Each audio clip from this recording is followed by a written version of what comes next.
आपके अपने चैनल चौक industry academy में। तो एक और मॉक टेस्ट पेपर के साथ हम लोग आपके सामने हाजिर हुए हैं।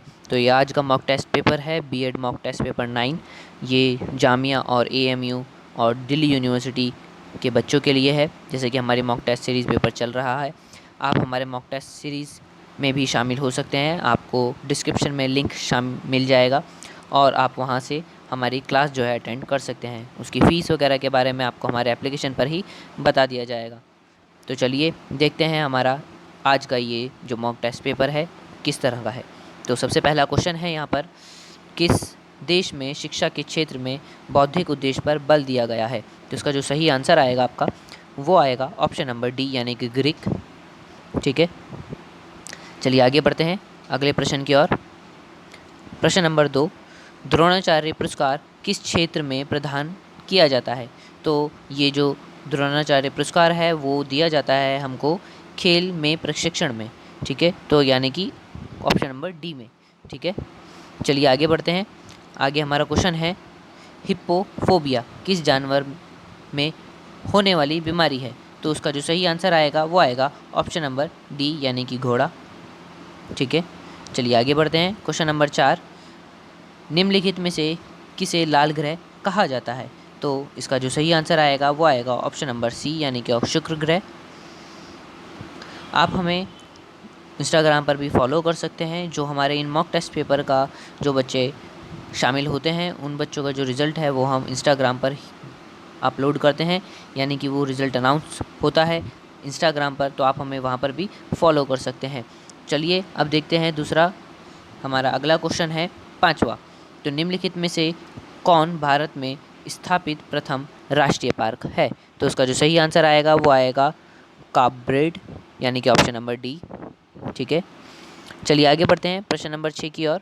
प्रश्न नंबर 6, निम्नलिखित में से किस घटना के बाद अशोक ने नीति में परिवर्तन आया। तो उसका जो सही आंसर आएगा वो आएगा ऑप्शन नंबर सी यानी कि कलिंग का युद्ध। ठीक है, चलिए आगे बढ़ते हैं। अगला प्रश्न हमारा, निम्नलिखित में से किस पेट्रोलियम रिफाइनरी उत्पादन का क्वथनांक सबसे कम होता है। तो उसका सही आंसर आएगा ऑप्शन नंबर डी यानी कि गैसोलीन।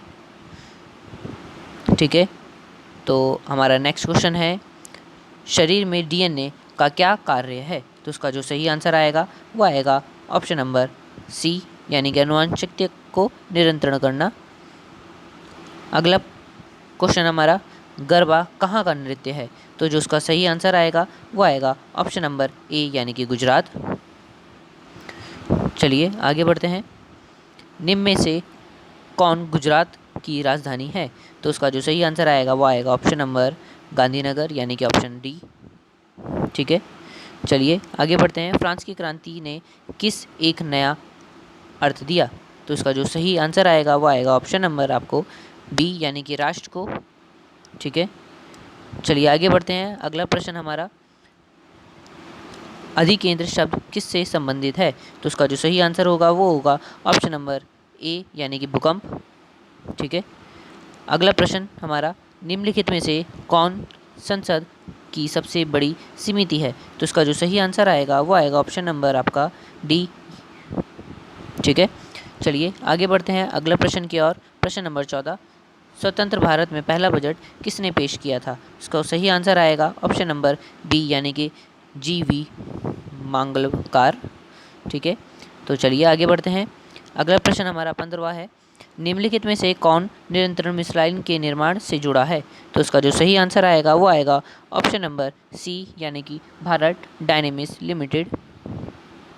चलिए आगे बढ़ते हैं। प्रश्न नंबर हमारा 16, यहाँ पर है क्वेश्चन, बच्चों का प्रथम अध्यापक होता है। तो उसका जो सही आंसर आएगा वो आएगा ऑप्शन नंबर सी यानी कि उनके माँ बाप। चलिए आगे बढ़ते हैं प्रश्न नंबर 17 की ओर, शिक्षण का कार्य। तो उसका जो सही आंसर आएगा वो आएगा ऑप्शन नंबर बी यानी कि हर व्यक्ति के वश का नहीं। ठीक है, चलिए आगे बढ़ते हैं।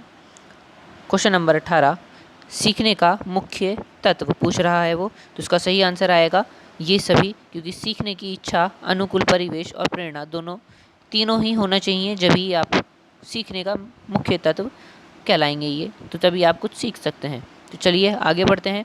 क्वेश्चन नंबर 19, अच्छे शिक्षक को किसका ज्ञान होना चाहिए।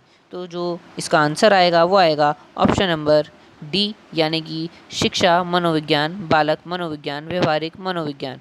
तो ये सभी चीज़ें इम्पॉर्टेंट हैं शिक्षक को ज्ञान के लिए। तो चलिए आगे बढ़ते हैं आपको 20वें प्रश्न की ओर। डेवी के अनुसार शिक्षा एक, तो इसका सही आंसर आएगा मनोवैज्ञानिक आवश्यकता है, यानी कि सी ऑप्शन। तो चलिए आगे बढ़ते हैं प्रश्न नंबर 21, खेल के माध्यम से शिक्षा, तो इसका सही आंसर आएगा मनोवैज्ञानिक है, तो ऑप्शन नंबर ए। चलिए इसके बाद आगे बढ़ते हैं 22वां प्रश्न की ओर। शिक्षा की खेल विधि, यहाँ पर ही दिखा रहा है शिक्षा की खेल विधि का अर्थ, तो उसका जो सही आंसर आएगा वो आएगा ऑप्शन नंबर ए, यानी कि खेल क्रियाओं द्वारा शिक्षा। ठीक है। प्रश्न नंबर 23, पाठ योजना तभी सही बन सकेगी जब शिक्षक को, तो उसमें ये शिक्षक के लिए क्वेश्चन है, तो इसका ऑप्शन आएगा जब शिक्षण सिद्धांतों का ज्ञान हो। ठीक है, तो यानी कि ऑप्शन नंबर सी इसका आंसर होगा। चलिए लास्ट 2 क्वेश्चन रह गए हैं हमारे, इसमें 25 क्वेश्चंस का ये हमारा एक पेपर होता है जो मॉक टेस्ट है। अभ्यास से क्या होता है, तो उसका जो सही आंसर आएगा वो आएगा ज्ञानेंद्रियों का परीक्षण होता है, यानी कि ऑप्शन नंबर बी आपका सही आंसर है।